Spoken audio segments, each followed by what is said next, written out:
Good evening, everyone. Thank you so much for joining us. My name is Amanda Potter, and I'm the Curator of Education at the Zimmerli Art Museum at Rutgers University. It is my great pleasure to welcome you to tonight's event, Art After Hours, Women on View. Before we begin, I want to thank our partners at Rutgers Global for supporting tonight's event, and the donors and members who make this and other museum programming possible. If this is your first Zimmerli virtual event, welcome. You can find recordings of previous virtual programs and much, much more on our Zimmerli at Home website, which is go.rutgers.edu/Zimmerli at Home. As you might know, March is Women's History Month and is also celebrated as International Women's Month around the world. And so we thought we'd take this opportunity tonight to spotlight an upcoming Zimmerli exhibition that sheds new light on women photographers from the Soviet Union. We will be joined by the curator of that exhibition, Maria Garth, momentarily. And following her presentation, she'll take your questions. And then I'll lead a quick look at 5 other women artists from the Zimmerli's collections. So it is now my great pleasure to introduce Maria Garth. Maria is a Ph.D. candidate in the Department of Art History at Rutgers and a Dodge Fellow in the Zimmerli Art Museum. So we are very lucky every year to have some graduate students from Rutgers working at the museum, a long line of wonderful scholars and to contribute to our research and our knowledge about the Soviet collections at Rutgers and at the Zimmerli. Maria's research explores the history and theory of Russian and Soviet photography in the 20th century. She curated the exhibition that she'll be speaking about tonight in connection with her dissertation project about women photographers. Prior to coming to Rutgers, Maria earned a master's degree in art history from the University of Illinois at Urbana-Champaign. Maria, welcome to Art After Hours. Hello, everyone. Amanda, thank you for that introduction. I will share my slides with you.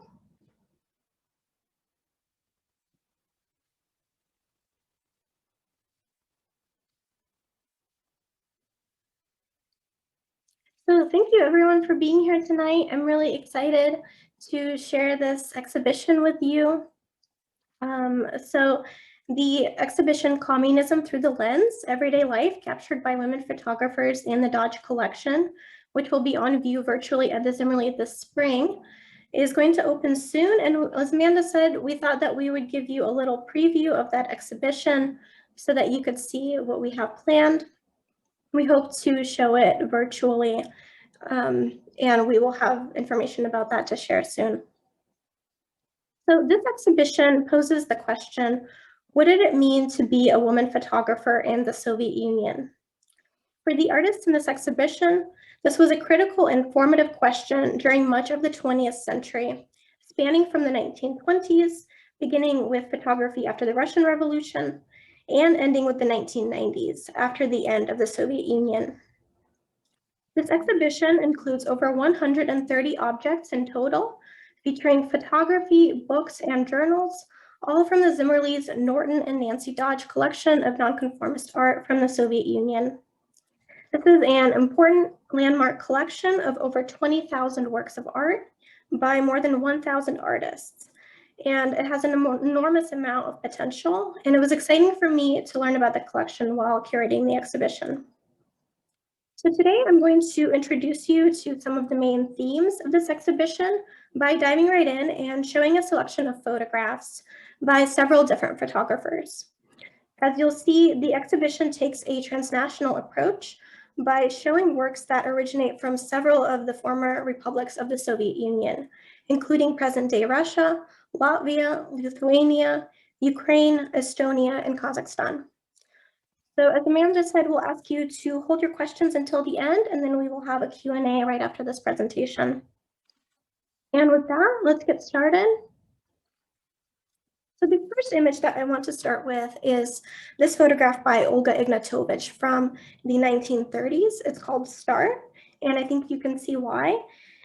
In the wake of the transformative Russian Revolution in 1917, every aspect of life in the Soviet Union was reinvented.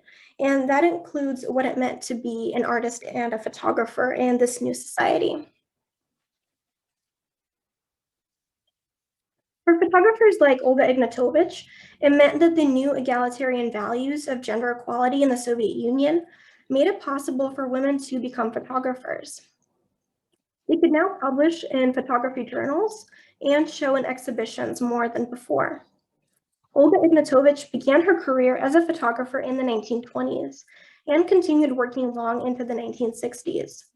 She was from a family of photographers who worked together, along with her brother, Boris Ignatovich, and his wife, Elizaveta Ignatovich. During her long career as a photojournalist, Olga Ignatovich worked for the Soviet Union's leading magazines and publishing houses.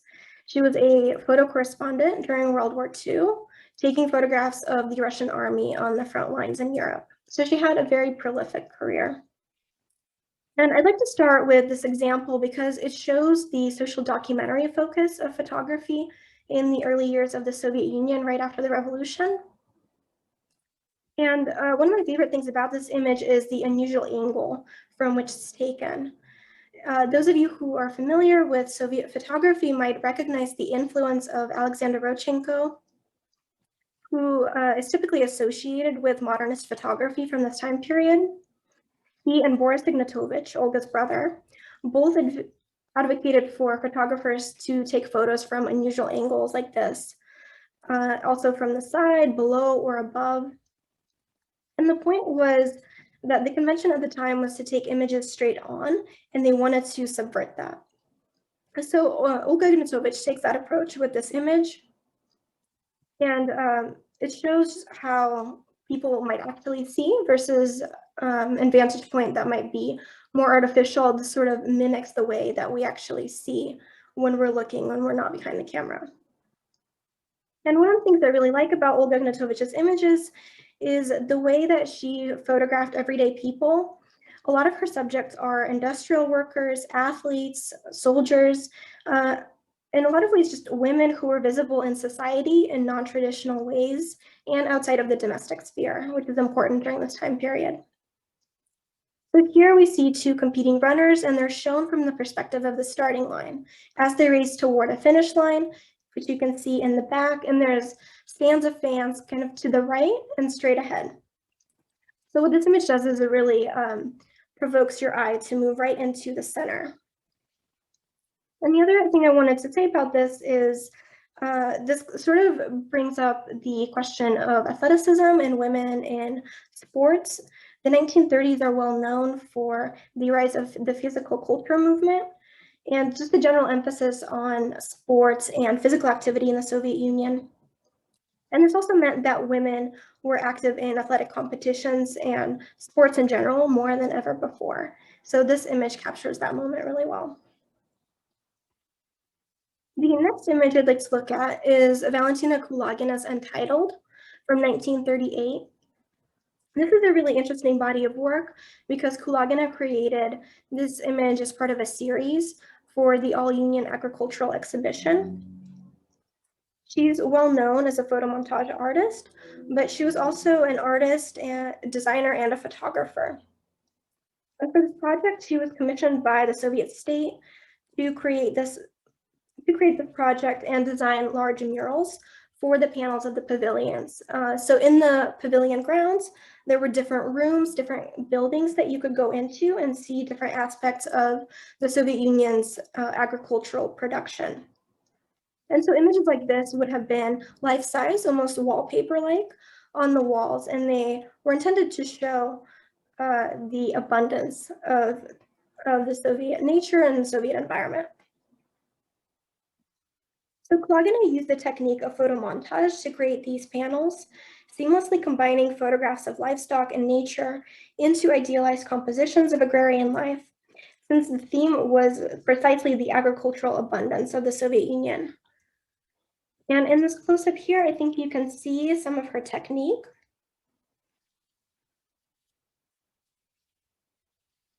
She specialized in what we might call aspirational imagery. And what I mean by that is that these images are not images of real life. They are fantastical compositions that take different elements and make something that from a distance might look realistic. But when you look up close like this, you can see where the seams are of the photomontage. So for Kulagina, this type of photo montage consists of a collage-like process where she used different images and she cut out different pieces and put them together into one composition. And if you look closely, you can see the different elements. For example, you can see the elk on the left, and then there's a cage with foxes on the right of the composition. In the background, there's a creek, trees on the left and right, and then there's even, if you look very closely, a small figure with a rifle pointing at a field of deer. So there's quite a bit of layered imagery here if you look closely. And I think that makes this image very exciting. Moving into the 1940s, Olga Lander is another exciting photographer, someone who was active at the same time as Olga Ignatovich. They were both war photographers in the 1940s. So this image by Olga Lander, Short Rest, is from the front during World War II. She was a frontline photojournalist for the Red Army. And by her own estimate, she took thousands of images during the war, and she traveled on the front lines with the Red Army through Eastern Europe to Vienna, Austria, and she was even there when they celebrated the surrender of Nazi Germany in 1945. So many of her images, like this one, focus on the routine and ordinary moments of soldiers' lives, rather than epic scenes of battles like other war photographers from this time. Her photographs like this record the details of passing events and moments that may have otherwise been forgotten. Her interest was always in photographing everyday life and scenes that were kind of momentary and passing. And after the war, she returned to civilian life and continued to photograph professionally for various Soviet publications. She had a long and prolific career. And I think this image shows her interest in the everyday, even in the middle of a war. And it's really an exciting image too. You can see the machine gun here in the trench with the soldiers, and then another soldier in the back. Moving into the 1960s, this image by Zenta Dzivitzinska is another one of my favorites. It's called Untitled, and is another photographer that was interested in the everyday. Zenta Dzivitzinska photographed the people and scenes around her. She is a Latvian photographer, and she was trained actually as an artist, not a photographer initially. And for most of her career, she worked professionally as a graphic designer, but she had a very strong interest in photography, and she's primarily known for her photographs. She had a strong interest in developing her skills, so she joined the Riga Camera Club, and she was one of the few female members during the 1960s when the camera club movement was taking off. So when she was part of the camera club, she favored a candid approach, and this translated into her work even afterward when she was photographing on her own in late 1960s and 1970s. Many of her photographs from that time show women and children informally posed or caught mid-action, sort of like what you see here. And so the photograph was unplanned. Notably, many of her compositions are not presented, don't present women as ideal citizens. They just show everyday life, and they may not even be in any way identifiably Soviet or idealized or heroized in any way. She was part of the nonconformist movement as an artist, and she rejected the technical precision associated with professional photography. As I said, she preferred a candid approach and shooting her life and her surroundings and the people that she knew. And so she did not photograph in a way that maybe was in accordance with official professional Soviet photography. And instead, she emphasized experimentation and different kinds of techniques, such as light leaks, blurs, and double exposures, so the technical imprecision of a lot of her images is intentional. Another photographer from Latvia is Mara Brešmane. And here you see this image, Ieva. This is an image of the photographer's sister. So like Dzivitzinska, Mara Brešmane was working in Riga, Latvia, and they were both part of the same photography club. And in some ways, like Javidzinska, Barshmané was also interested in the everyday and images that would not have been considered technically beautiful by official Soviet artists at the time.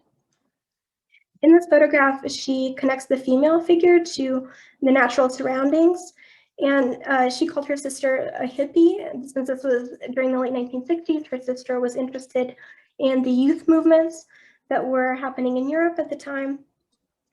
And so this image really speaks to ideas of nature and youth, and also Yeva's name, which is a biblical name, and it means to breathe. It's just another version of the name Eve.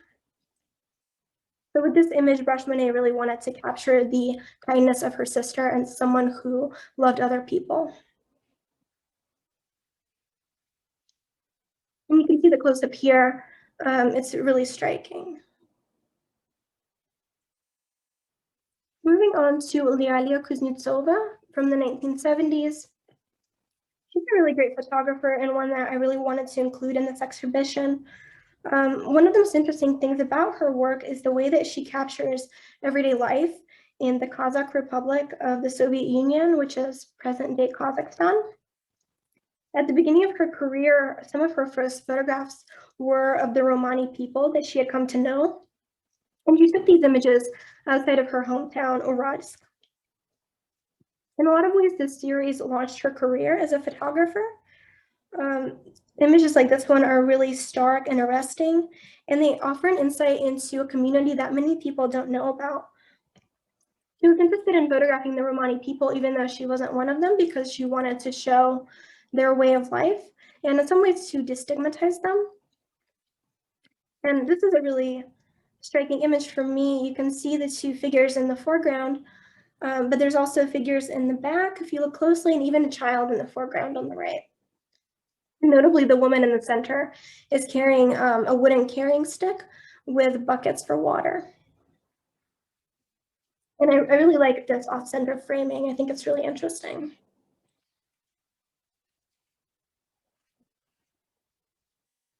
So the next image that I want to look at is this fascinating photograph by Natalia Tsakhomskaya. She was a photographer who worked in the 1980s in Leningrad, which is present-day St. Petersburg. And she was working during an unprecedented time of political and social change that was happening in Russia at the time. Many of her images are, I think, characteristic of perestroika, which is the restructuring period in the late Soviet Union. And during this time, when she was creating this series in particular, she had two main projects. She was working on a series of factory workers, where she was going to factories and photographing workers in their work environment. And then parallel to that, she started working on a series of images of artists like this one. So here we see the artist Lenina Nikitina from 1984. And Lenina Nikitina is a fascinating figure in her own right. Zimmerli has several works by her in the collection. I mean, I really like, there's so much to say here, but I really like the way that Tsakhomskaya framed Lenina Nikitina in this frame of images. So if you look closely here, you can see the artist is in the center with her pets in her home studio apartment. And then the image is framed with photographs of her work. Lenina Nikitina was an artist who had been working for a long time when Natalia Tsakhomskaya met her. She had lived through the siege of Leningrad during World War II. And she created, I think maybe you can see, images that are very arresting and deal with maybe somewhat dark themes. It's really interesting that Tsakhomskaya chose to create this portrait of her and to frame it in this way with the rectangular images of her work surrounding the central portrait of the artist, kind of framing her in a sort of meta portrait. So moving on to the next image, this is another 1980s image by Antenno. And it's quite different from Tsakhomskaya's work. This is maybe much more characteristically what we would call straight photography. Antenno is really interesting because she's an Estonian photographer, And this series in particular is from early in her career when she was focused on the feminine body and taking self-portraiture. Later in her career, if you Google her, actually, you can find her work online. She transitioned to working on landscape portraiture and photographs of cities. But this is her early work, and I think it's fascinating in that she really takes her own body as the subject and photographs herself. So this is just one image, nude number 3, from a series of similar images that she did of her own body. And this image in particular is really interesting because there are a lot of parallels, I think, between her work and the work of her contemporary, Francesca Woodman, who was an American photographer and also similarly known for taking photographs of herself and known for her self-portraiture. So this is an interesting analog to that, except from Estonia. And I think Tenno's evocative photographs position the viewer somewhere between fantasy and mundane reality. They have that kind of transformative quality. The next image that I'd like to look at is by Lyudmila Fedorenko. She is another photographer who was working in Leningrad, present-day St. Petersburg, and she created this image, which is called Untitled, from a series that she did called The Time When I Was Not Born in 1993. So you'll notice that here we've moved into the 1990s after the end of the Soviet Union. And following so closely on the heels of the Soviet Union's breakup, Fedorenko is taking vernacular images, I believe many of them from her own family, and creating compositions like this that really evoke a sense of the past. She created works in this series by taking these photographs and altering them, and you can see some of the different processes that she used. There's layering, so different images that are combined together with the image of the woman in the front with the flowers, combined with a separate background in the back. And there's also toning where she's adding different colors to the image. You can see a little bit of the negative on the bottom and on the top. And other kinds of effects where she's adding or removing light to different areas of the image to make it very high contrast. So in the 1990s, as the Soviet Union was transitioning to a capitalist way of life, there was a lot of reflection on the Soviet Union's past, and Fedorenko chose these images, which are from the 40s and 50s. We have a few others from this series in the exhibition, to evoke a sense of normalcy during a time that was very turbulent, since the 40s and 50s were at the height of Joseph Stalin's rule, and obviously a very difficult time period in the history of the Soviet Union. So she's taking these images and using them to examine aspects of collective memory and themes of family history, specifically by trying to actively recall the past, right at this moment as the Soviet Union had ended. And then this is the image that I will end with. I think this is a great way to end. Veronica Lapoury's series is really interesting because she's working with this idea of brokenness. This image is called Broken Archive from 1995, and it's also a series that she did.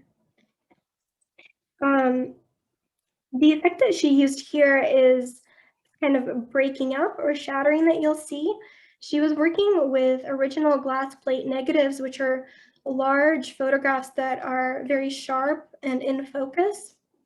And she was taking these images that she found and manipulating them in different ways. In some cases, they were already shattered, and she was rephotographing them to work through this idea, sort of similarly to Fedorenko, of the end of the Soviet Union and reckoning with the past.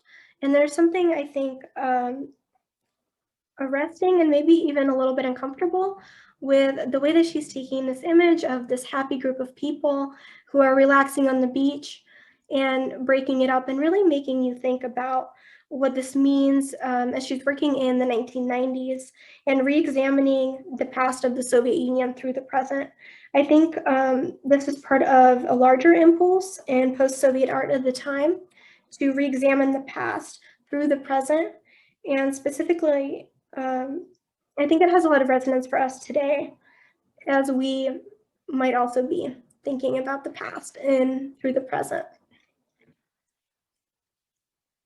And if you look closely here, you can see some of the close-up work and the toning. I also wanted to mention the coloring that she added, which is a toning process where you add a tint to an image. So some of the other photographers I talked about did this as well, but I think for this Lapéry image, it's really strong in evoking the sense of the past and almost sepia-like coloring that makes you think of these images as being from the past, even as she was making this series in the middle of the 1990s, which at the time was very present.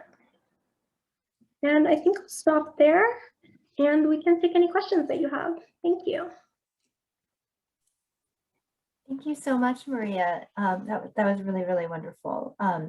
So I'll just invite everyone now, please feel free to use the Q&A, click the Q&A button and share your question. There is one now here, Maria, from Monica Bravo. She says, thanks, Maria. How do early bodies of Soviet works by women complicate our understanding of new vision photography? Oh, that's a good question. Thank you, Monica. I think in some ways, those photographers are working in a new vision type style. And if you don't know, new vision photography was a movement to look at photography in a new way, to take new processes and new technologies and to apply them to photography to literally sort of create a new kind of vision, a new way of looking at the world. So in some way, I think that these photographers are doing that. But I also think that so much of what maybe Olga Ignatovich or Valentina Kulagina are doing is also very specific to the Soviet moment. There was, I think, some overlap and maybe some influence from Germany and other areas at the time. Certainly Soviet photographers were really interested in working with photographers from other countries, but those images in particular, I think, are also maybe very Soviet and also particularly related to the Soviet context. So Olga Ignatovich, for example, was very closely enmeshed with the work of her brother, Boris Ignatovich, and Alexander Rodchenko. And I think other photographers from that small social circle were probably a big influence. I hope that answers it. Yeah, excellent. So Stephanie Lanoff asks, what one work started you off with this focus? Oh, that's a great question too. Thank you. I think it's really hard to recall now because I've been working on this for a few years, but I've always been drawn to Soviet photography, specifically through the photography of the 20s and 30s. So I think for me, it's probably Olga Ignatovich's work and Valentina Kulagina's. For me, that was an entry point into Soviet photography. Once I started looking at the later era, the 60s through the 90s of the nonconformist photographers, I realized that you really have to look at the past in the 20s and 30s to understand what was happening in the later period, and in some ways the way that they were taking influences from the earlier period or reacting against them. So for me, the earlier time period, I think, is always really important and maybe the starting point. So that's why I wanted to kind of start with a chronological focus to move through the exhibition that way. Excellent. So Josie Johnson asks and says, thank you for this wonderful presentation. Have you found that work by these photographers are available in significant quantities in any other collections in the US? That's a good question too, thank you. Yes, I believe at the university in Colorado, there are some photographs, but with images like this, they're really spread all over. And one thing that you run into with photography is that there is not really an original, right? Photography can be copied and photographs exist in multiples. So it's not like one photograph can only exist in one collection. And so we see the same kinds of images in different collections. If you search for them online too, you'll find that some of these images are not just in the collection of the Zimmerli. So, I mean, I think that's what makes it interesting and exciting, is that you can find these images in different kinds of contexts. And in a lot of cases, not all of the images that you'll find were printed by the photographer. Sometimes that's true, but it also really varies. In a lot of cases, we don't know. So I think also wanted to shout out the Nalia Alexander Gallery in New York, which is a great source for photography from the 20s and 30s, if you're interested in that. Great, excellent. And I will just quickly answer, there's a question, somebody had a tech glitch and missed the beginning. So I'll just share that we are recording this and it will be posted on our YouTube channel within a couple of days. And I'll also try to send out a link to all attendees so you can share it with others as well. So Sandra, no worries, you'll have the chance to catch up. So let's see, next, was Allison Lay, who says, thanks for this great talk, Maria. I'm really looking forward to the exhibition. And she's interested in this idea of women photographers. Was this a terminology or phrase that was used in the Soviet Union, or were these women just described as photographers without reference to their gender? So she's thinking of this in terms of some of the pushback that's happening now against referring to women artists, since of course we don't talk about men artists. Yeah, that's a great question. Thank you, Allison. Actually, they were. I think that's really interesting, but I found examples in Soviet publications such as Sovetskaya Photo, which is Soviet photo, a journal that was kind of a keystone or an important source for photographers working anywhere from the 20s through the 1990s. So that was a big journal for Soviet photographers, and I found examples there where they do specifically single out or focus on women photographers. There were different kinds of articles or interviews that they did where they wanted to spotlight women photographers. So it's not just an idea that I had, like it just kind of exists in the history. But I think, yeah, some of the pushback does make sense. I think it's interesting to explore. With this, I wanted to highlight the women photographers in particular, just because I think the collection and other types of photography exhibitions so frequently highlight photographers and they end up all being men. And of course, they don't say just male photographers, it's just Soviet photographers, but they are all men, or maybe like one woman. So I wanted to sort of balance that and try to have an exhibition that explicitly said that it was about women photographers. Thank you. So Daria Glaskova asks, so thank you also. And in the course of your research, did you come across any images that would depict Holodomor, and I'm sorry if I'm saying that wrong, and Stalin's repressions taken by women? Oh, that's a great question.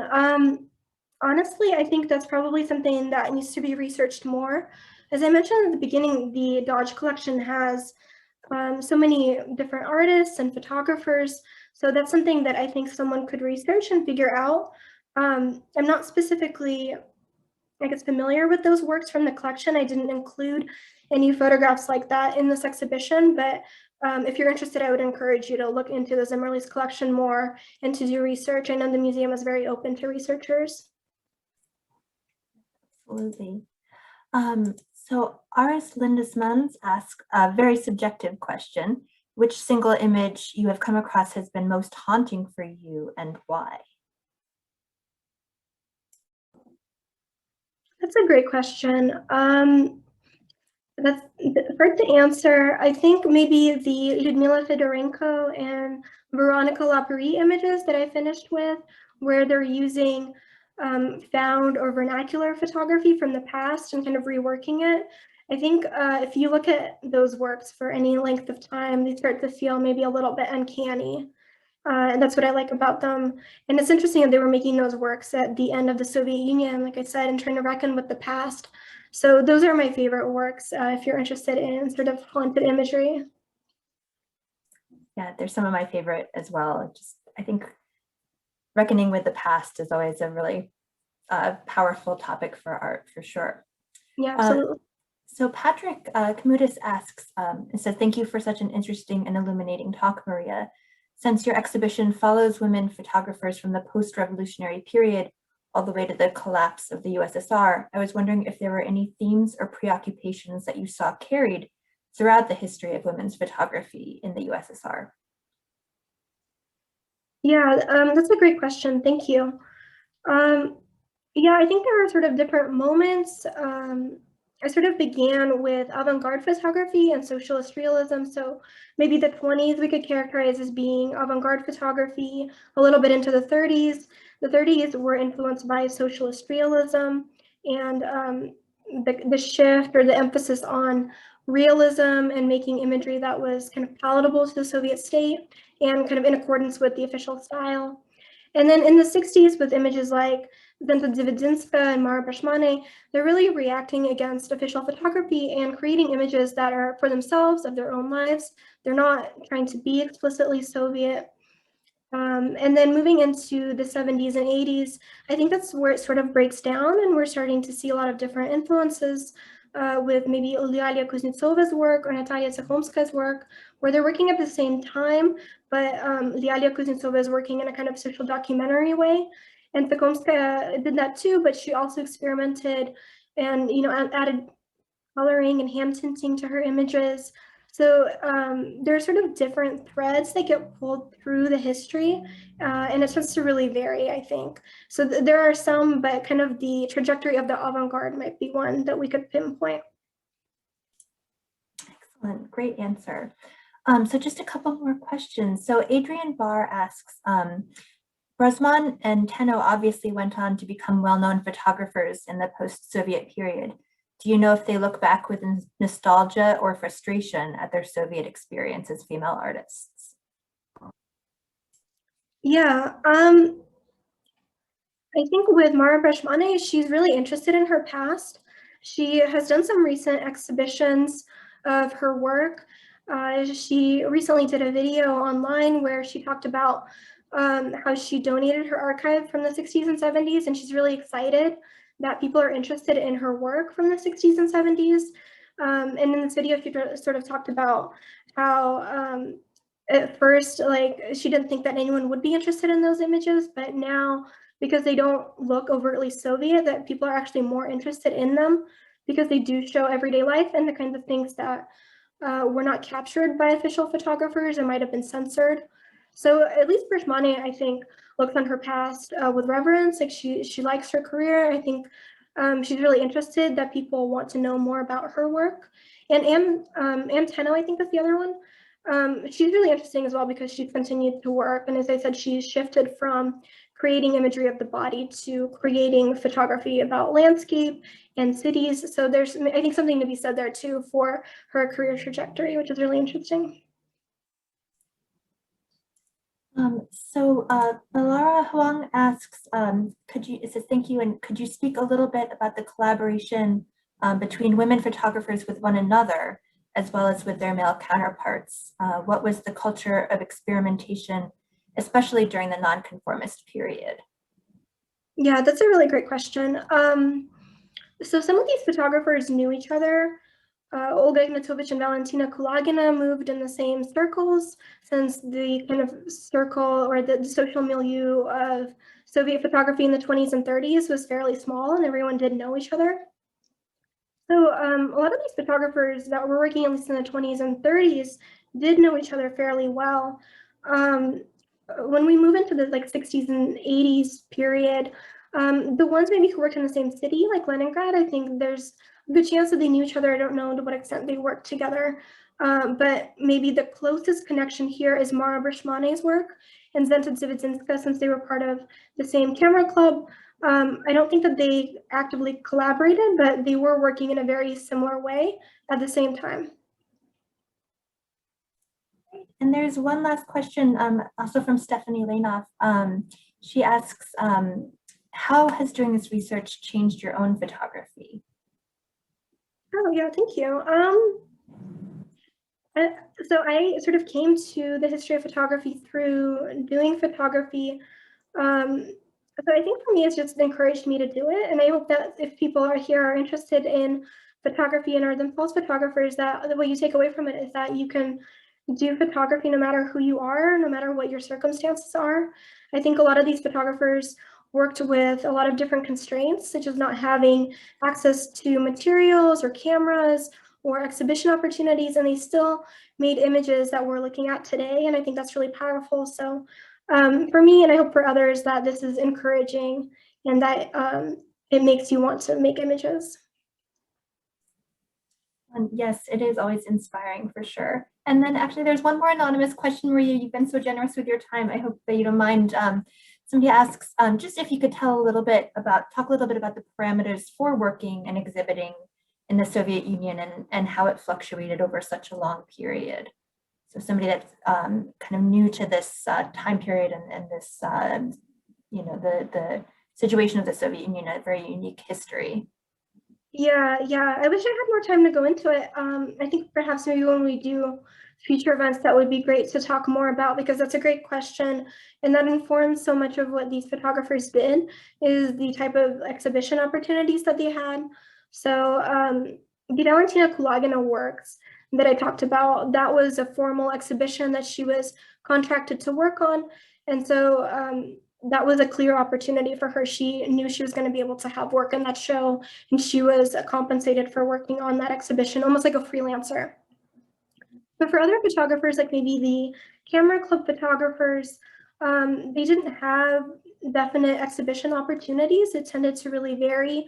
And especially if you were not a state photographer, you did not know that you were going to have exhibition opportunities. There were some opportunities through camera clubs where the camera club would rent a space sort of, or contract to use a space for an exhibition, but it tended to really vary. So I would say those who were professional photographers had a sort of an assurance that they would be included in exhibitions, and those who were working informally had to find their own opportunities. And in a lot of cases, they were locked out of exhibiting, like maybe Zenta Dzivitsinska. And so they did not have exhibition opportunities during the height of their careers, and they saved a lot of those images, which is what we see with the Dzivitsinska images. A lot of them were just part of her archive. So thank you. I hope that answers it. Yes, wonderful. Thank you so much, Maria. We really appreciate your generosity and your scholarship. It really was, as many as folks are saying, a really rich and wonderful program. And we're really looking forward to, if you joined us late, I just want to mention, so this is going to be an online exhibition, and hopefully we'll have some time for people to come see it in person as well, when we are hopefully reopening later this fall. But there will be an online exhibition debuting later this spring. So definitely stay tuned and follow us for more information about that. There's many, many more wonderful works to view. So thank you again so much, Maria. So we're going to move into the second part of our program. And if there is any other questions for Maria, we'll see if she can answer them at the end. But just to quickly share, to transition a little bit and talk a little bit more about some of the other wonderful women in the Zimmerli's collection. So this part of the program was triggered by a national campaign. 5 years ago, the National Museum of Women in the Arts in Washington, D.C. asked a question: can you name 5 women artists? The resulting social media campaign under the hashtag 5womenartists connected museums and audiences around the world to spread awareness about the challenges women have faced to equal representation and participation in the arts, especially in the highly visible world of art museums and galleries, and this continues obviously to the present day. While there is certainly a lot more work to do, I actually have to say that the women are well represented in the Zimmerli's galleries. I've always kind of been very impressed with that since my time working here. You saw the great collections of women represented especially in Soviet photography, but you'll find that in other areas of the nonconformist collection as well. And our American galleries as well feature many amazing women artists. So I thought I'd share a few of them with you today, and starting with this quote from Joan Semmel, who actually I'll share a work that recently entered our collection from in a little bit, but it really kind of, I think, puts a real pin on it and says, if there are no great celebrated women artists, that's because the powers that be have not been celebrating them, but not because they are not there. Very, very accurate statement. So I wanted to share some things from a few of our different collecting areas. So starting with our European art collection, these are some wonderful works by Marie Gauthier, a French artist born in 1870, passed away in 1960. So really not that long ago, which is kind of why it's all the more surprising that we really don't know very much about her. She had a focus on works from nature, kind of exploring really kind of close-up views of the natural world, but with a really beautiful sense of style and color. So we have a number of hand-colored etchings and aquatints in the Zimmerli's collection. They're part of our collection of Japanism. So these are works by European or American artists who were really, really taken by the style of the Japanese art that they were seeing. Japan had been closed off to the West, really for any outside contact for many, many years until it was forcefully opened in the mid 1800s. And as art and crafts and things from Japan arrived in European markets, many artists were really just captivated by them and started to play with their unique styles, perspectives, especially kind of the woodcuts that many of us think of when we first think of Japanese art.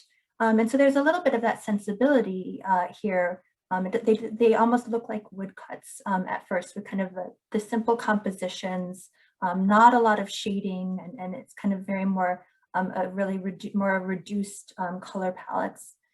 So these are two works of wasps and bees. She seems to have kind of had an interest in wasps and bees. This also has some small bees here. They're kind of tiny to see, but there are 3 of them here. You'll notice she even created a mark, like a signature mark. Is very much kind of in a Japanese style, the way that woodblock artists, woodblocks were often marked by the various makers, the printers and artists that worked on them. And this has a really kind of Japanese sensibility as well in the composition. This work of various crustaceans is just so fascinating to me. It really doesn't look like many other things. It looks like a scientific illustration in a way. But I also see the influence of manga, the kind of famous Japanese kind of comics and just the often kind of very loosely done, things that have this very free feeling to them. And so these crustaceans really kind of remind me of some of Hakusai, especially the Japanese great master Hakusai, his drawings of nature, that kind of just quick observations, not really trying to capture things as they were seen and not kind of overwork them. And closing with this last work by Marie Gauthier, which is actually in a fan shape, so very obviously an Asian influence there, but kind of almost like you're looking down in a koi pond, these beautifully rendered fish.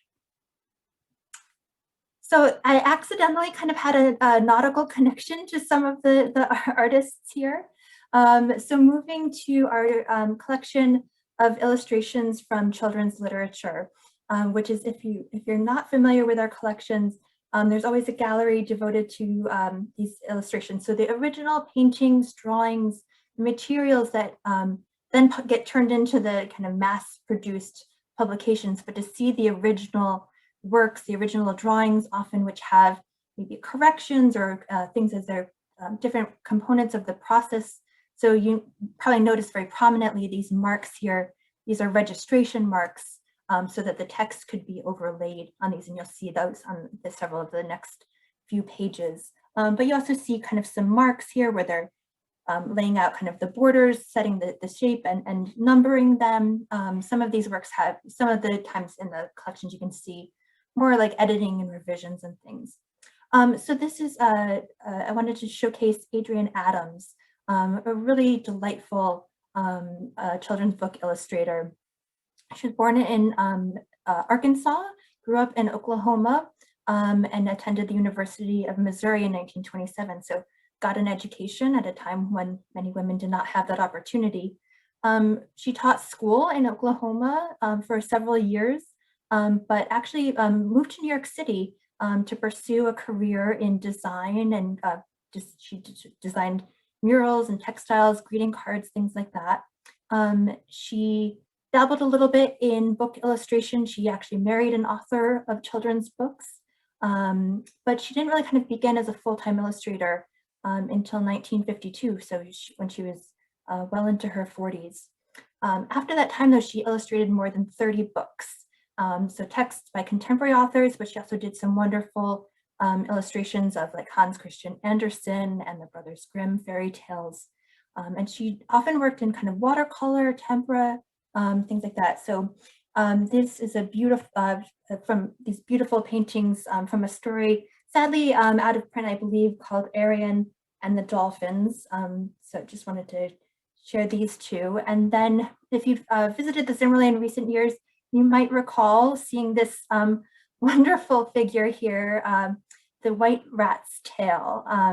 So this, we had on view recently an exhibition that my colleague Nicole Simpson, who's here with me helping behind the scenes, our curator, assistant curator of prints and drawings, put together a wonderful show called Stories of Wonder, focusing on some fairy tales, folk tales from around the world.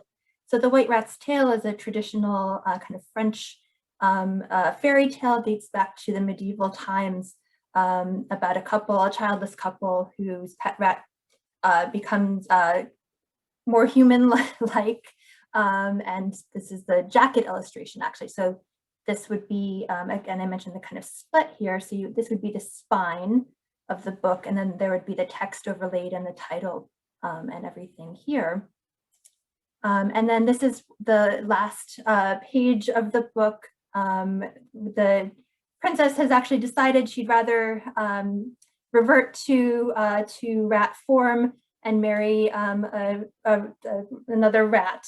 But this is but she's still a princess, and all of the court is here kind of greeting her on her wedding day. And it's just so charming and just kind of beautifully done. I really love these illustrations. So something a little bit different here. Again, another work you might have, another artist you've had the opportunity to see recently is Emma Amos. And so just starting here, this is a recent installation view of our American gallery. And this work here that you see in the center is this 4-part work. Is this from a work called Secrets. But to continue a little bit with our nautical theme, I wanted to share a focus on this work called her Aquarium series. Emma Amos was actually, if the name is familiar to you, she taught at Rutgers for many years, from I believe from 1980 until 2008, so 28 years that she taught at Rutgers. She just passed away last year, unfortunately, but leaves behind an incredible legacy of work. So she did a number of these works connected to water. I want to just mention the technique of these, just because calligraph is maybe a technique that is not as familiar to people. Calligraphs are, they vary, so everybody kind of approaches calligraphy in a different way. But basically, rather than making a print using a metal plate, like etching or engraving or a woodblock print, you're taking a surface and you're maybe applying a variety of materials. You could make them with cardboard, different layers of cardboard, fabrics, different textures and things. So you get a range of kind of looks on, you don't have a uniform plate. It's a variety of materials. So she was using kind of fabric in these, and unfortunately, you don't kind of see the glitter, the sheen of these, but they have this really beautiful surface quality to them as well. And so this is it's actually a 6-part work. This is another one of the figures, Water Wonder Woman. And she relates these, there's biographical connections to these as well. And I just want to share a quote. She says, "So many of us Black women never enjoyed water because as children we feared unleashing the terrible mass of tangled hair that would break combs and bring tears to our eyes. But these pictures represent freedom to me, a definite letting go." And she often kind of explored that. Women often are shown kind of either like flying through space or here kind of in water, and that kind of freedom that she didn't feel as a woman, or especially as a Black woman in her career, despite the kind of the successes that she did manage to have. She also said, "It has always been my contention that for me, a Black woman artist, to walk into the studio is a political act." So here's their work, and this is the last work from that Aquarium series. And I just wanted to mention there's actually now at the Georgia Museum of Art a retrospective dedicated to Emma Amos. And so we'll share the link for that and you can check it out. She's a really fascinating, wonderful artist. There's actually another Rutgers connection to our next artist, Joan Semmel, who the quote I shared earlier, who made that quote. Joan Semmel also taught at Rutgers from 1978 until 2000, and first at Douglas College and later at Mason Gross. And so again, this was a work recently on view at the museum, another recent acquisition given to us by Joan Martyr, who taught, and her husband, who taught, Joan taught at in the art history department at Rutgers for many, many years, and has done a lot of really important research and writing about the contributions of Douglas College to the arts. So Joan's work is, Joan is, you know, first and foremost, a feminist artist. And you think about women in the arts, and for many, many years, the only opportunities they had, centuries, was kind of modeling to participate. And we're, you know, seen always, women were always seen through the male perspective. Joan has kind of sought to take that back, especially what she saw in the 60s and 70s with the rise of magazines like Playboy and other kind of lad mags, as some might call them. So to take that back and look at women's bodies with a woman's eye. She often uses photography in her works. And so this lithograph here, she's really, you know, and she doesn't try to hide that. So she's taking the photograph and then of herself, and often she uses herself as a model. And then making the print, kind of showing that and seeing all the different reflections, things. So it's very, very kind of centered in her work that it's a self-portrait and it's a woman making a work about her own body.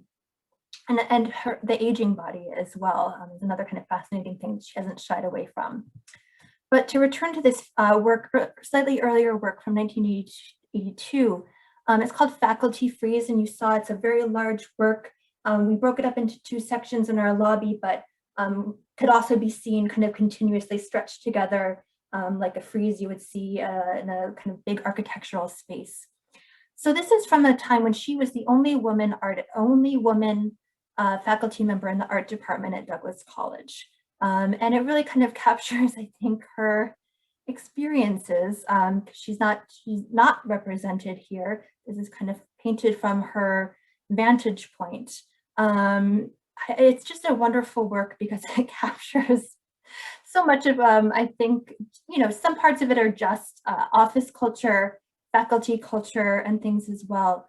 But I think also some of it captures her kind of situation and her feelings as being the only woman represented, kind of the gender politics, and especially the figure here, who is kind of, it's actually Jeffrey Hendricks, who is another artist in the Zimmerli's collection, as is John Goodyear. Many of these men actually are represented in the Zimmerli's collection.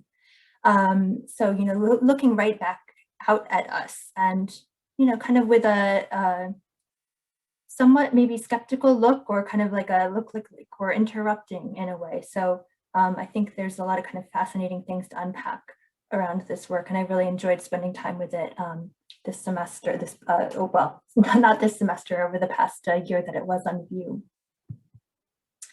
Scroll through some of these because they're also beautifully painted works as well. So I wanted to actually close by going back in time a little bit. This is probably one of the earliest works we can identify as being by a woman in our collection, yet we don't know who this woman is. And so I wanted to close with this to kind of point out the gaps in the historical record. So this is a portrait of a woman, portrait of an artist in her studio. Through clothing and other things, we can kind of date it to around 1790 in France. And this is a moment where really kind of for the first time, more women had the opportunity to participate in, you know, what was a very highly regulated system of the French Painting Academy and the salons and everything. It was very kind of, you know, carefully controlled who had access and who kind of had success to this system. So this was somebody that was very obviously skilled painter, yet, you know, we do not know, we don't know who it is. You know, it's kind of a shame, it's a real shame, I think, to not know who this talented woman was. Yet she tells us so much about her life at the same time.